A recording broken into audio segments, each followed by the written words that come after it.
Hello and welcome to SportsCenter from the nation's capital. I'm Scott Van Pelt. Lots to get to. Post-game coming and win-or-go-home games in the WNBA playoffs.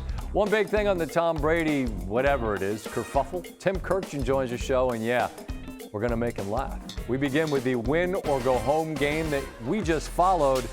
What a remarkable season for the expansion franchise Valkyries. That's the fun thing about hoop. Just get your 5 and you can get a run in, but this team is on quite a run. First ever expansion team to make the postseason. That's Kate Martin.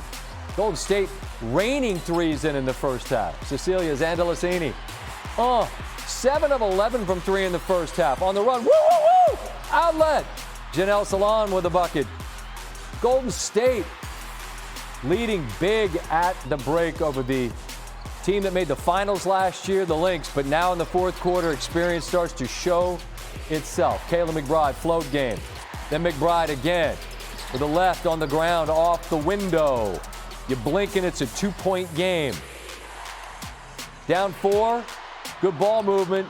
Dejanay Carrington, give me all 3 of these. Lynx down 1, under 3 to go. McBride with the scoop and the Lynx suddenly out in front. Valkyries off the miss. Monique Billings is there for the putback. Valkyries back up 1. Who else but Napisa Collier hits a deep 2. Lynx back ahead by 1 after a stop. It's Courtney Williams. The patience to get the shot they want. The lead pushed to 3. Off a timeout. What's your out of timeout play? We got clock to figure out. Get the quick 2. Zandalicini makes it a 1-point game. I didn't think Golden State could thread the needle here. Can you play defense and not foul? They did, which means they will get the last shot and a chance to force a deciding game 3. Minnesota had a foul to give. They gave it. Then Zandalicini at the buzzer, no.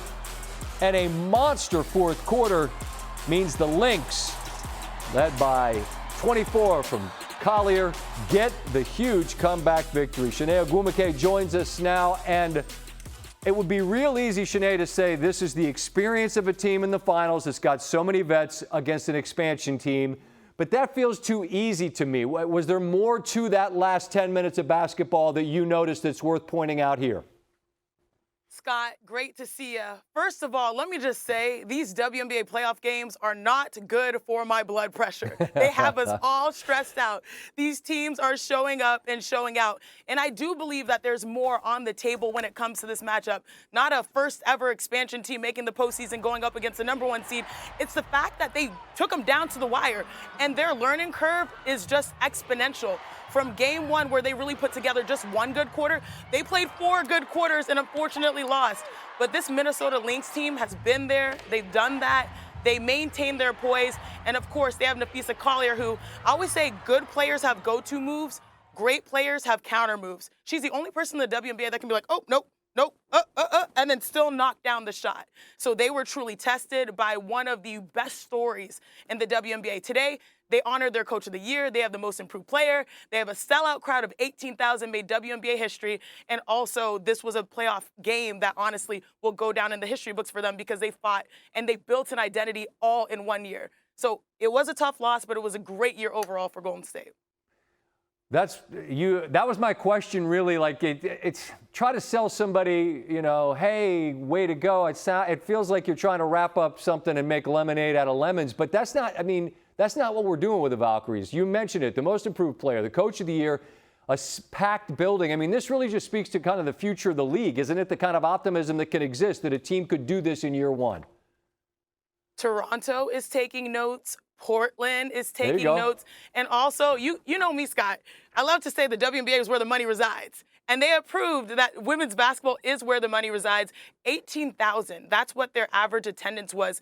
That's more than most pro teams in professional sports, if you think about it, at least 13 or 14, I believe, of NBA teams. So they have made history. They've created a benchmark for the future of women's sports. But and I mean, honestly, look at these fans. They created Valhalla. They have Violet, Valhalla, the mascot. It's amazing. They've created their own identity. So for Golden State, this new era of WNBA, I don't think there's a better example of what they've accomplished in year 1. All right, if you could sit tight for me for just 1 second, I got a highlight to get to, then I want to get your thoughts on what we've got between the Mercury and the Liberty. I saw Holly Rose say earlier today, essentially, you're not going to keep her off the floor. Stewie's going to get out there and give what she can. But tonight it was all Mercury, particularly in the second quarter. Satou Sabally. And then Satou for three, bottoms. And the Mercury go on a monster run here. Now up 11. Talia Copper. Bucket good, leads 13. Next possession. Sabrina Ionescu tries to put it on the floor, loses it. Let's run. The vet, DeWanna Bonner to Aussie Terp, Alyssa Thomas. And the Mercury now up 17. Thomas, the big three of Copper, Thomas, and Sabally with 24 combined in the second. They double the Liberty's total points in the second quarter, and this is essentially where the game was seized by the road team.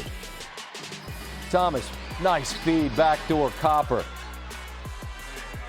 Mercury up 18. DeWanna Bonner off one leg, baseline as the shot clock winds down. It's a 24-point lead.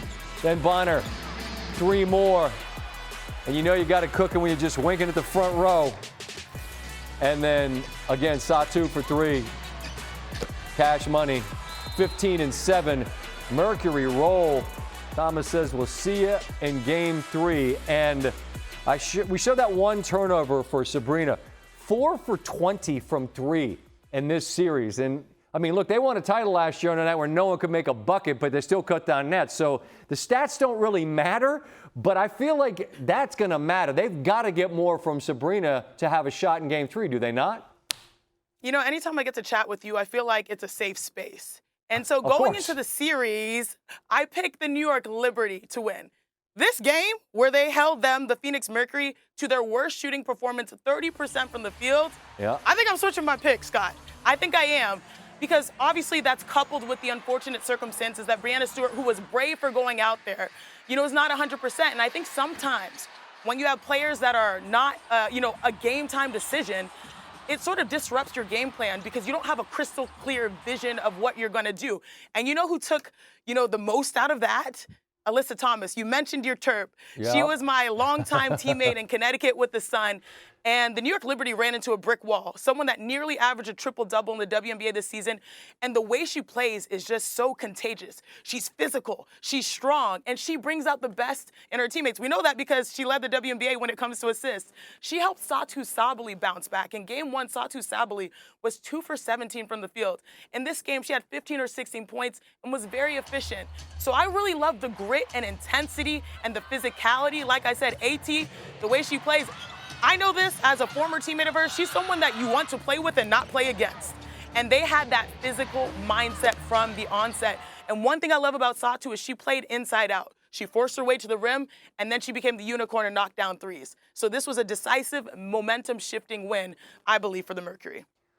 I've been here a long time, and I say to you, well done. Switch your pick. Why analysts in any sport feel like they have to ride with who they signed up with initially? If you saw something that made you change your mind, you could change your mind. You just did. You're good with me. Thank you. Thank you. Of course. You know what Stephen A. says? It's fluid. It's fluid. Life's fluid. Life's fluid. Sinead, always appreciate your time. I look forward to the next time, all right? Sounds good.